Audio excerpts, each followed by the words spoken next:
Hey guys, Danica here, and I'm going to talk to you about the build that I have going on behind me. It's a garage build. I'm so excited. It's going to be my future workshop as well as Tom's future workshop combined into one.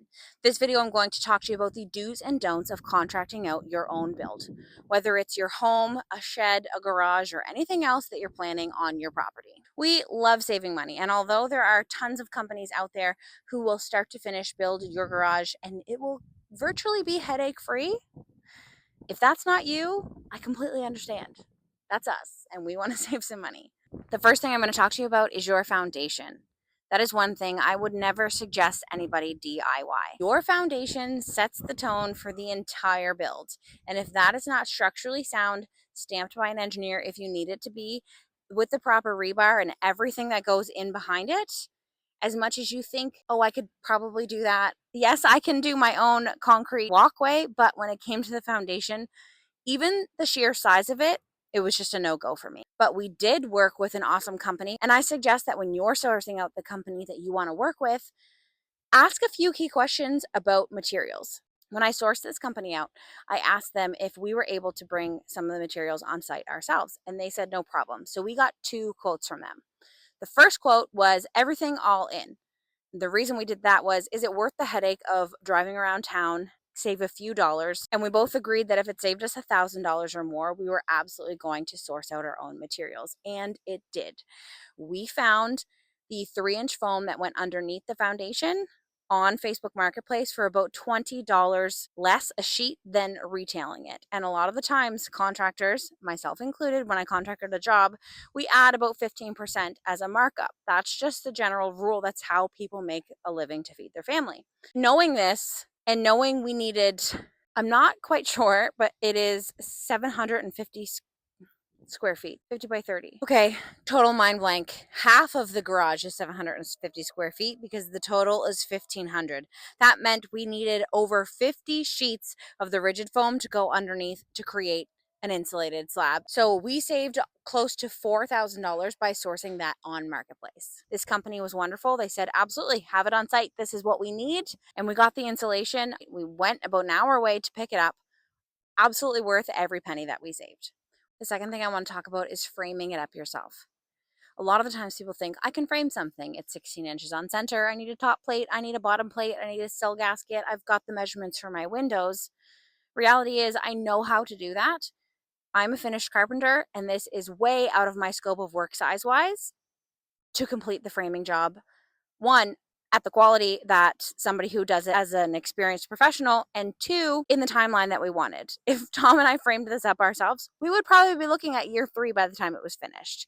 That was a no-go for us. We also worked with a wonderful local company who allowed us to source out some materials ourselves as well.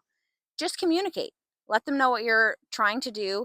Let them know what your goals are. Hey, we're looking to save a little bit of money. Majority of these times, these companies are actually totally okay with you sourcing out your own if you have it on site and you have the proper stuff. Now, I'm not saying this to take money out of the pockets of the renovations and contracting companies out there. We have one. Why I'm saying this is that there are 2 types of people in this world. When you're building something, you want nothing to do with it. It's not in your scope of knowledge, and it's not something that you feel comfortable answering the questions to. You'd rather something turnkey, and that's absolutely where a contracting company comes into play.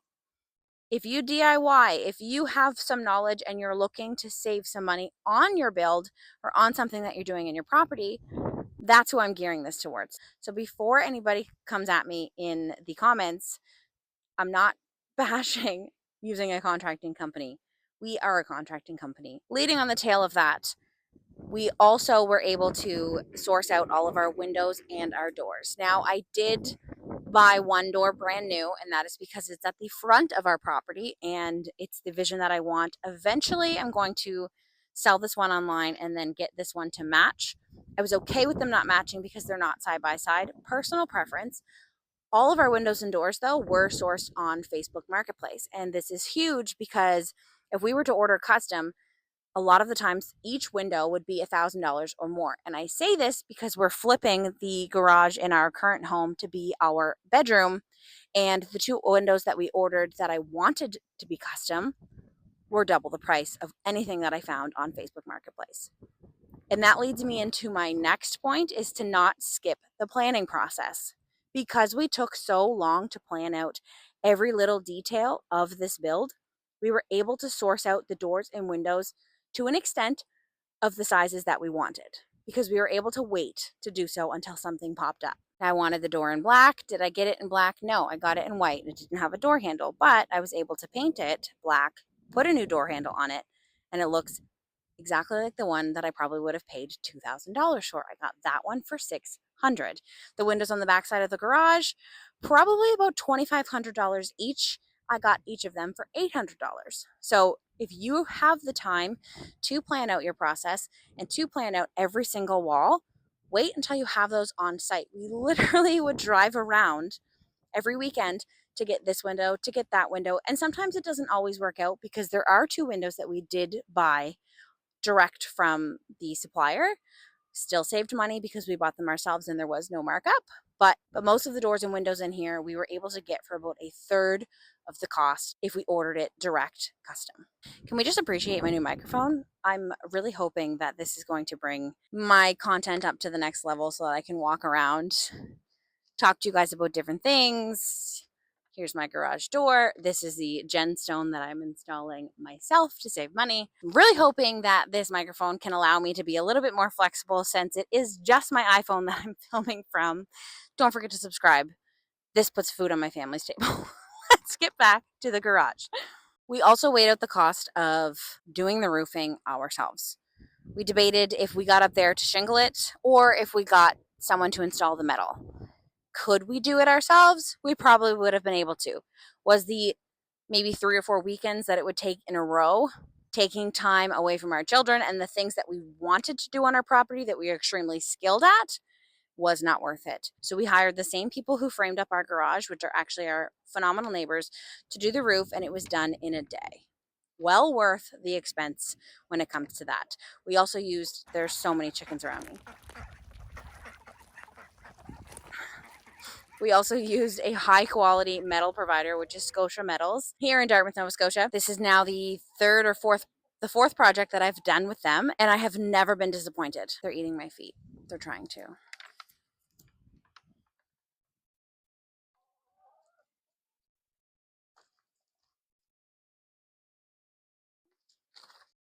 Also, I'm going to move this back a little bit, and you're going to see the fact that I have 3 different Tyveks on my garage. The reason for this is a lot of the times people are going to buy Tyvek for their own project in store, or they're a contractor and they take everything home like we do, and then they're going to have 200 or 300 feet and not need it, or just want space and want to get rid of it. And Tyvek can't go bad. It's an exterior product, and we have Home Hardware, we have Kent, and I think we have Home Depot on the back. I don't know the specifics. I think it's a few $100s a roll, and I think we Tyvek'd our entire 30 by 50, 12-foot high ceiling garage for under $200 because we sourced it all on Marketplace. If you have any questions and want to talk about something that you're building on your property, or if you want to let me know how the new mic did, if you want more videos like this, I am going to be doing one on the inside and what we contracted out versus what we DIY'd to get that finished as well, because it's not finished. But when it is, I'll get that up. Thanks for watching.